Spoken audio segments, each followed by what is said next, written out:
السلام عليكم ورحمة الله. مرحبا بكم معايا في فيديو جديد على القناة. كنتمنى نلقاكم يا ربي بأفضل الأحوال وبصحة جيدة إن شاء الله. واختي باقا كتخممي شنو ديري العشاء؟ مرحبا بك في هذا الفيديو هذا، وكاقتراح صراحة كيجي خفيف وهشيش ورطب، وواحد الحشوه ليا لذيذه بدون لحوم وكتجي في منتهى الروعه ومعلكه، والبنه ما نقول لكمش لا تقاوم. فكنتمنى انكم ديروا لايك الفيديو فقط للتشجيع، وشكرا لكم بزاف، وشكرا اللي انضموا جداد كنقول لهم مرحبا والف مرحبا. وندوزو ان شاء الله ونصليو على النبي صلى الله عليه وسلم ونقولوا بسم الله على بركه الله.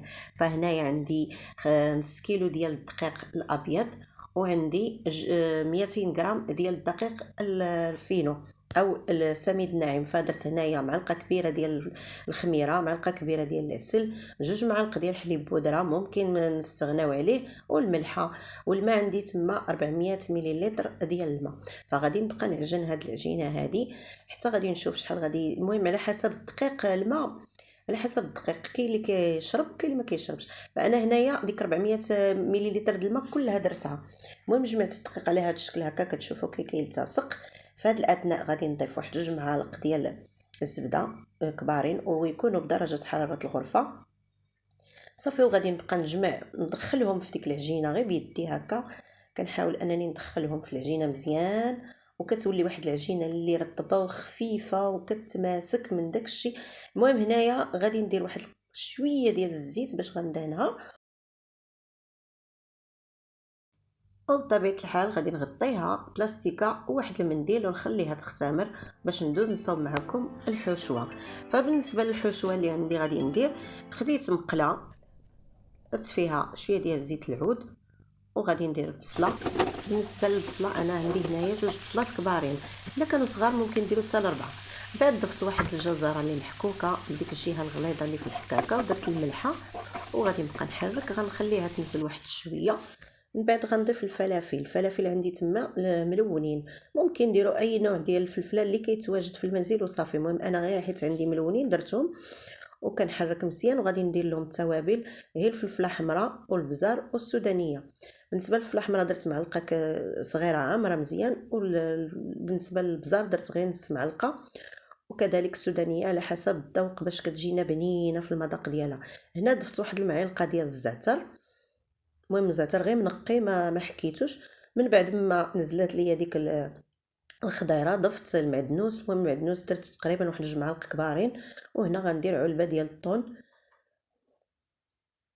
وغنخلطها صافي، وغنطفي عليها وغنخليها تبرد. من بعد دزت لديك العجين كما شفتوا راه ختامر، غادي نحيد له داك الهواء اللي فيه، ودائما تنديكازيو العجينه باش هكا تنجح لينا. وشفتوا العجينه كي دايره مفشفشه وغزاله ورطبه.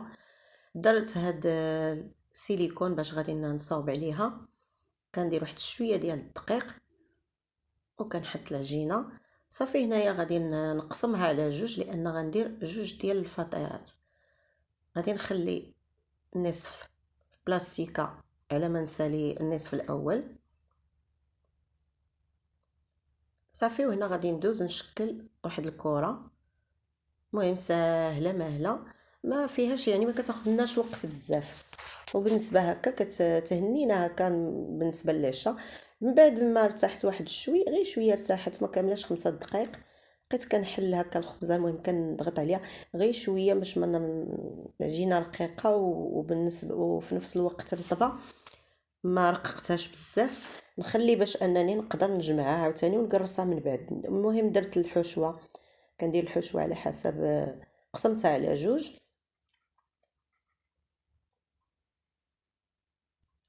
ومن بعد غادي ندير الجبن. المهم الجبن غير اختياري، الا كان عندكم هذا، ما كان شي ديروا مثلثات في الحشوه، المهم كيعطيها تعليكه زوينه هاد الفرomage. من بعد كنجمعها على هاد الشكل هكا، والعجينه راه كتماسك مزيان مع رطبه، كتجمع دغيا دغيا وكتلتصق صافي. هنا غادي نقلب هذيك الفطيره. من بعد بديت كندير غير بالاصابع ديالي هكا، وتندير واحد شويه ديال الدقيق وكندير هكا غير بالاصابع ديالي كما كتلاحظوا في الفيديو، وانا كنقرصها في نفس الوقت. كما شفتوا حتى بدات كتبان الحشوه. صافي في هذا الاثناء جبت البيضه ودرت لها واحد شويه ديال صلصه الصوجا وغنخلطها مزيان وغنبقى ندهن ديك الفطيره.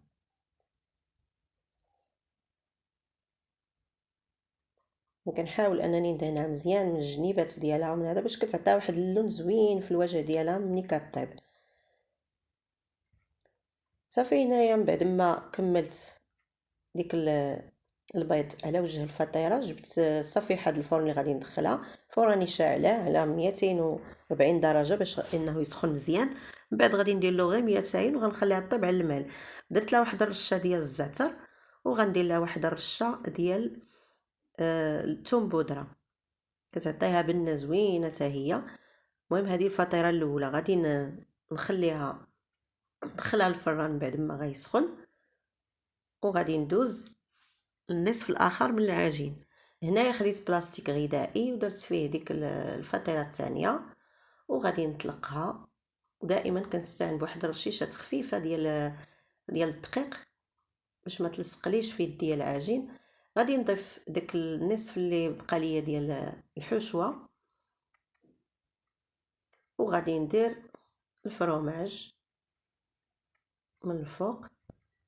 صافي وغادي نبقى نجمع الاطراف على شكل خبيزه بحال غادي ندير واحد البطبوطه بحال هكا.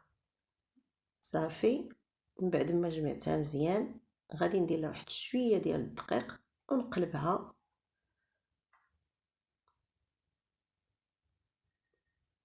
ودرت هذاك الورق ديال البابي كويسون باش هكا تيعاونني مباشره غادي نقرص فيه وغادي نديرها في اللاطه عاوتاني.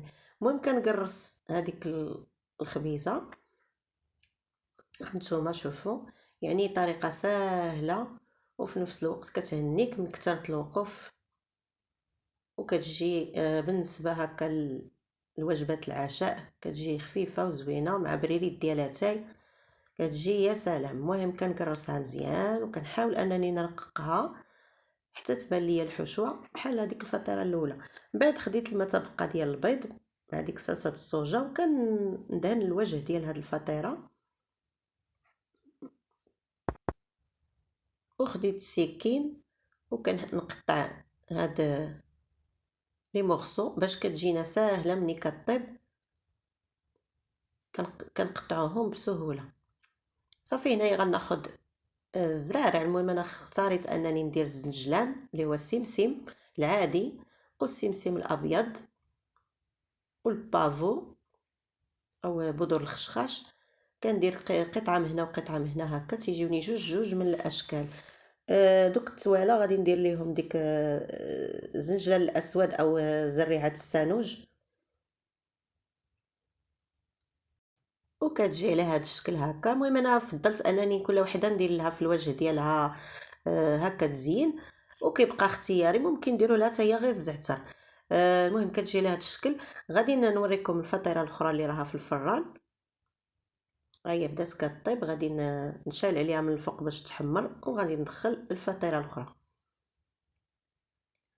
هذيك الاولى اللي درت معاكم ها هي خرجت على هذا الشكل. شوفوا العجين ديالها كيفاش داير مفشفاش. غنوريكم بانها تحمرات من التحت هانتوما. المهم كتجي على هذا الشكل هكا وكتجي رطبه وخفيفه والحشوه كتجي عطيها واحد البنه مع داك الطون كتجي واعره. غادي نقطع باش نوريكم كيفاش كتجي خفيفه ومن الداخل كيفاش مفشفشات من الداخل ورطبه. هانتوما راه سخونه ما قديتش نحلها معاكم باش تشوفوا كيفاش جايه. هانتوما كتجي صراحه لذيذه كتشهي. وبالنسبه للاخرى ها هي من بعد ما خرجتها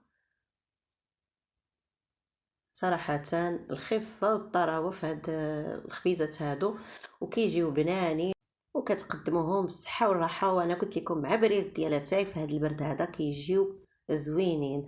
غادي نقطع مرسو من هاد الفطيره الثانيه باش نوريكم حتى هي كيفاش جاي من الداخل. هانتوما هذه جاتني سهله باش انني نهز داك الفوقاني نوريكم من الداخل كيفاش جايه، وكتجيه هشيشه ورطبه، وديك التعليكه اللي كتعطيها الفرماج مع ديك الحشوه.